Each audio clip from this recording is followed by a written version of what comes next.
Saugumą ir gynybą, bet jūs darėt ir mobilumo auditą. Gal ten geriau?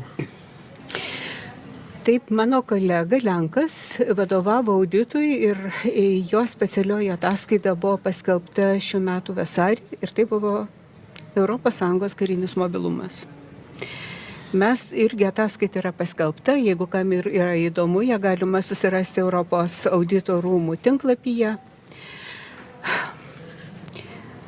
Aš turbūt esu nepataisomai, kaip vis dar optimistė, kad jeigu mes gyvename tokiu labai sudėtingu laiku, kai darbai, kurie yra kurie gali būti padaryti ir privalo būti padaryti, ir tai susiję su mūsų saugumu ir gynyba, ir tam yra skirtos ES biudžeto lėšos, jie turi būti padaryti laiku ir kokybiškai.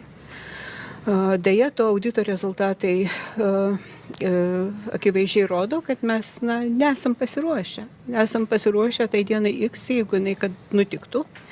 Bet skiriant lėšas, skiriant finansavimą karinio mobilumo programoms, buvo atsainiai pasižiūrėta į prioritetus.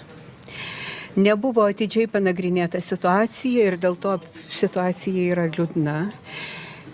Jeigu jūs aš tik tai vieną pavyzdį pasakysiu. Tam, kad vienos valstybės kariuomenė galėtų pereiti į kitos valstybės teritoriją, apie tai reikia pranešti prieš 40 kelias dienas. Gerokai iš anksto. Dienas, ne valandas? Dienas.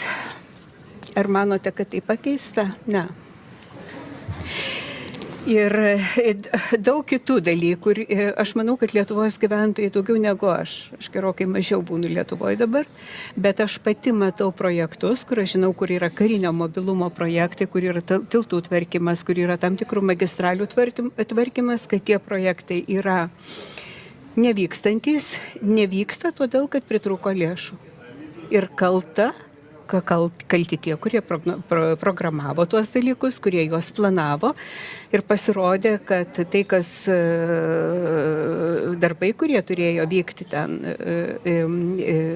keletą metų, finansavimas nutrūko kažkur per vidurį, todėl kad pritrūko lėšų. Nebuvo paskaičiuotas. Žodžiu, vaizdas yra toks nemalonus, iš tikrųjų, kad man kažkaip net nesmagu apie tai visą tai kalbėti. Pasiskaitykite tą ataskaitą, pamatysite gerokai daugiau pavyzdžių, negu aš jums dabar paminėjau. Tai kaip suprantu, ne kažkas. Pinigų turim, švaistom, realių darbų nedarom.